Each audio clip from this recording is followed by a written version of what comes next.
Yo, what's up, YouTube? Your boy AyksTV. We're back. A lot of people have said on stream, and messaged me that they want the cam back. So cam back instead. Didn't like the VTuber kind of stuff. And I guess a good thing as well. Been going back to the gym properly, eating a little bit more healthier, lost a little bit more weight, so I guess I'm a bit more comfortable green again. So it is what it is. I'm gonna fix up this part where it's really bright. Put something down here, and I actually have a few things to set up on the stream slash videos to, I don't know, give it a little bit more oomph, a bit more like.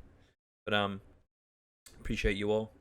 What I want to do for this video, actually, just go over a bit of a 9.2 preparation for survival, and what we want to quickly talk about and what you want to prepare and just get ready. I still have the other two covenants to go, Kyrian and Venti. I believe it is Kyrian and Venti. Yep. And I'll be getting through those. Just this week has been a little bit busy. I've had a couple of personal things that we've had to go through. Again, we've had Australia Day, which is a public holiday, which out, and we also had to prepare my partner is going away, kind of surprise party. So actually watch this. Oops, surprise party. But yeah, been a bit busy, so I want to make this very quick tidbit and just release this before 9.2 comes out. Nearly the end of January, so I'm thinking it's probably like 2 to 3 weeks until 9.2 comes out. I want to give you some little information of what I believe you need to prepare. I'm going to be preparing. I've already done most of the preparation, and let's just get into it. Appreciate you again. If you're new to Survival Hunter, or if you're still playing Survival Hunter, then this probably won't be much to you, but we just want to talk about stat weights. So for Survival Hunters, we go haste, because haste gives you more cooldown reduction and gives you more focus regeneration. Focus regeneration is very good because you use it for your Serpent Sting and your Raptor Strike, because you spend focus, and for cooldown reduction because you want to get your kill command as low as possible, because that means more kill commands means more focus regen, means you can spend more focus. I think that's like every class, right? So haste for Survival Hunter, #1 stat priority, and then afterwards you can go critical strike if you want to see big numbers happen all the time, or you can go versatility, which you take less damage but you also do more damage. It really depends on how you want to prepare. You can go haste, you can go critical strike, you can go versatility. It's really up to you. It doesn't really matter. Versatility is more for pushing keys because you have more survivability, and critical strike is for you just want to blast, pretty much. So it's up to you. What I've done is, because I already know all the dungeons in terms of what loot has what drops in there, so it's pretty much the same as 9.0.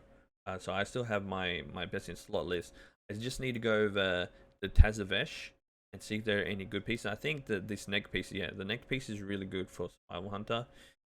This is probably one of the ones that you want to be trying to get, because it's very high haste, very high versatility, and I think that's the only place, I think for the moment, that's the only thing that I think I'm going to be pushing for.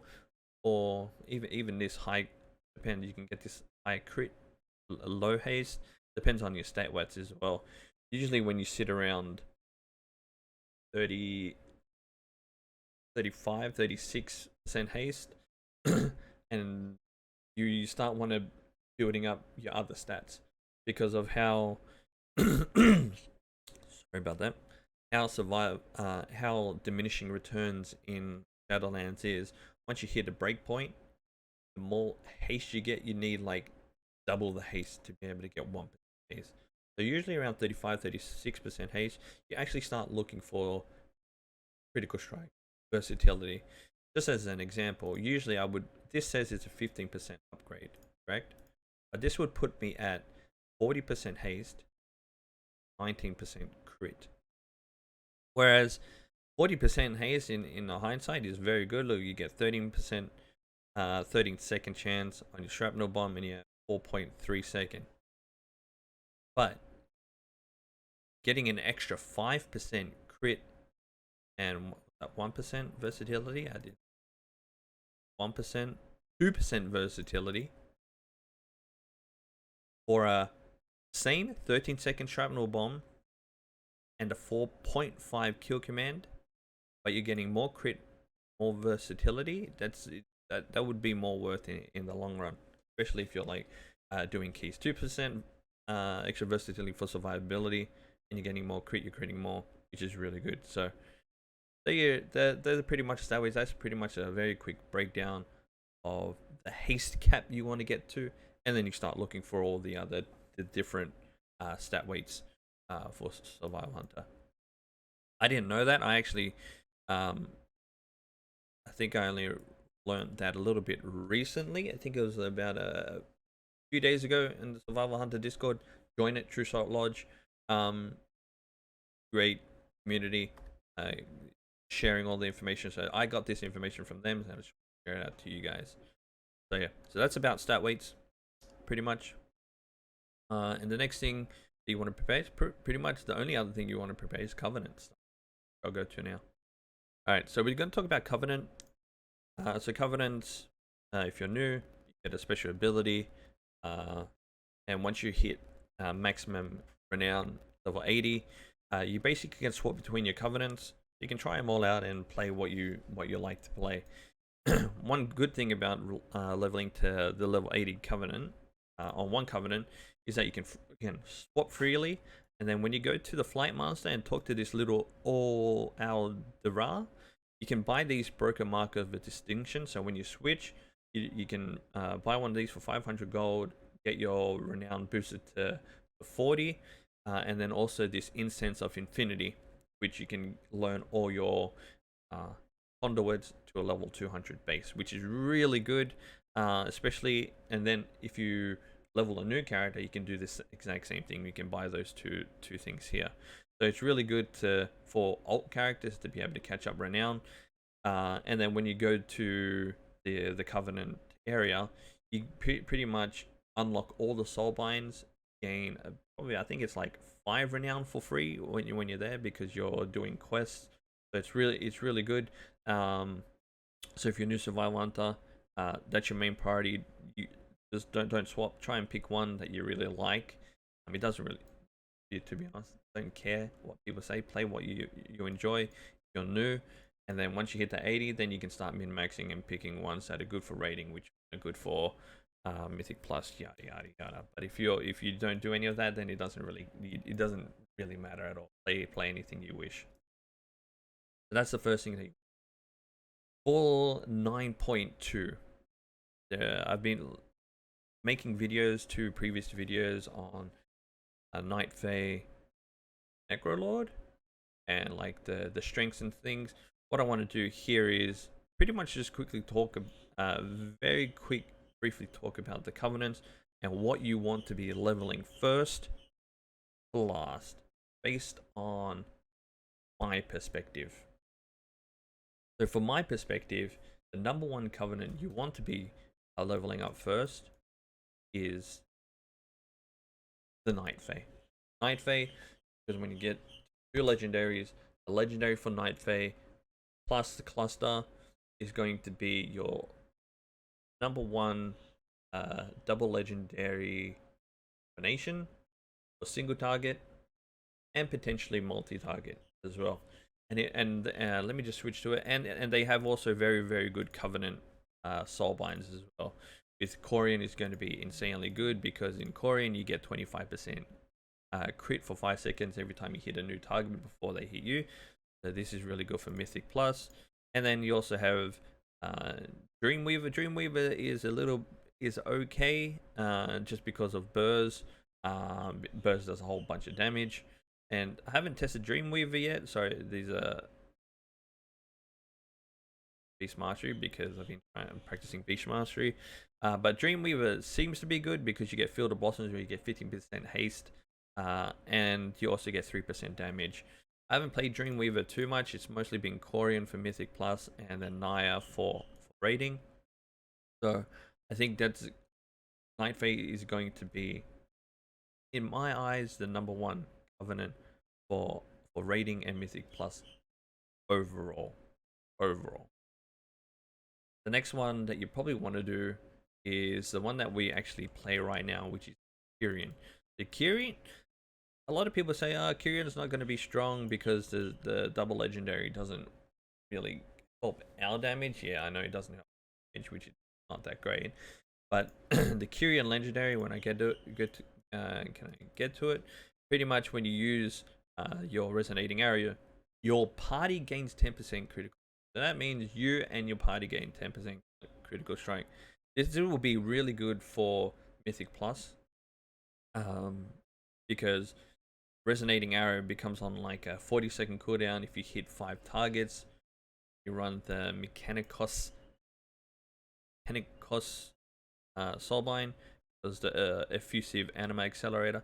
Every time you use that, pretty much the uptime of your resonating arrow is going to be up longer.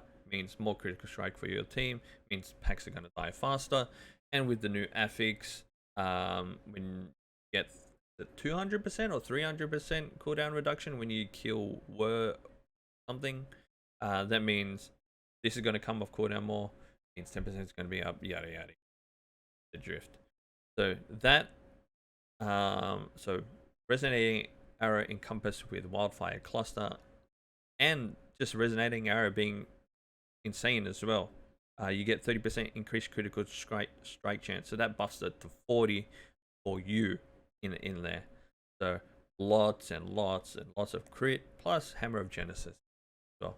So I think Kyrian is going to be the second one that you probably want to start leveling up first and getting to not 80, but it's 75. So 75, I think 77 trait, sorry. 77 trait gives you the last soulbind in all covenants.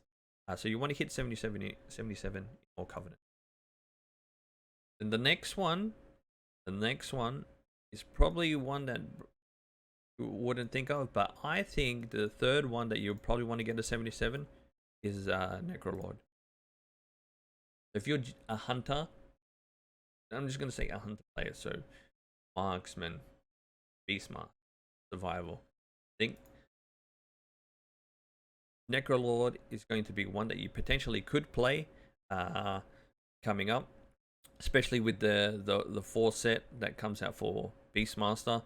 This is more for Beastmaster, but for Survival Hunter, Necrolord doesn't scale really well because of Death Chakram. Death Chakram does 10% physical damage to the target, where most of our damage is poison, fire, poison and fire. And then when you throw your wildfire cluster, it does fire as well. And the other thing is when you're running the second legendary bag of munitions, your explosive shots that hit fire damage. So it doesn't scale really well. If you watch the Necrolord video, which I explain a little bit further, if they changed the 10% damage instead of 10% physical to maybe 5% all damage, that would be such a massive buff, because then your explosive shot procs it, your wildfire bomb procs it, cluster procs it, serpent sting procs it, all of it procs it. So I'm hoping they do the change. Necrolord has decent single target soulbinds in Plague Master because you do 6% more damage here. And then for Bonesmith as well, when you land 10 critical strikes, you get 18% critical strikes for 10 seconds, and it happens once every minute. So this will always happen pretty much. So I like Necrolord as the third Covenant to level, because I like bag of munitions, 45-second cooldown, and it's gonna blast us. AoE, it's gonna blast us. And poor Venthia. As much as we started to play Venthi for pure single target, I think this has fallen all the way down the list as the last one, because it just doesn't scale AoE as much as the other ones do, especially for Mythic Plus. It doesn't scale so well for Mythic Plus. That's why. So the reason why it doesn't scale well for Mythic Plus is because your kill shot, it does bleed 6 targets for 6% of your damage over 6 seconds. It does, so it scales it well, but it doesn't scale as well as, say, Necrolord or this or Kyrian or Night Fae. Like Pouch Razor, yeah, it's alright, but I think in 9.2 with double legendaries, tier sets and everything, it's just gonna fall way behind. I like it just because you can Dora Shadows away, and with Nadia you gain a whole bunch of haste, 20% haste, and then you gain critical strike or versatility, depends on when it ends. I like playing it. The flayed shot thing is pretty cool, but again, for me personally, I think that's going to be the last one that you get up to level 80 like I have. But yeah, level 77 for Covenants are going to be your good things. So that's pretty much Covenants. I'm going to be making the Venthi and the Kyrian talk videos a little bit afterwards. Alright, let's go to the last tidbits I just want to talk about. Alright, okay, and the last things that I want to talk about is pretty much saying thank you for everyone for the new subscribers to the channel. I appreciate it. I just wanted to give this little video on what I believe that you should be preparing. There's not really that much to prepare if you're already playing 9.1.5, because you're already doing Mythic Plus, you're already doing raiding. There's a lot of things we don't have to prepare. We don't have to prepare and see, okay, we have to get Dom sockets here, we have to get the Dom shards and level the shard, and that's a whole bunch of waste. Now we can just play the game, do Azeroth Mortis, unlock the thing, and then we can upgrade Mythic Plus pieces to set pieces, which is insanely good. Because if you're a Mythic Plus person and you're doing this, that's so good. So not much to prepare. 9.2 coming out. I'm excited. And yeah, again, I appreciate you being here. Hit the like, subscribe, hit the bell for the next 2 videos and a lot more. Like I mentioned as well, this video is also going to the channel is going to be a lot more other things. So I'm going to be playing Beastmaster. I'll probably do a video on Beastmaster as well, because I'm potentially going to play that for raiding and whatnot, and also my druid at the same time as well. But until then, au revoir, auf Wiedersehen, peace out.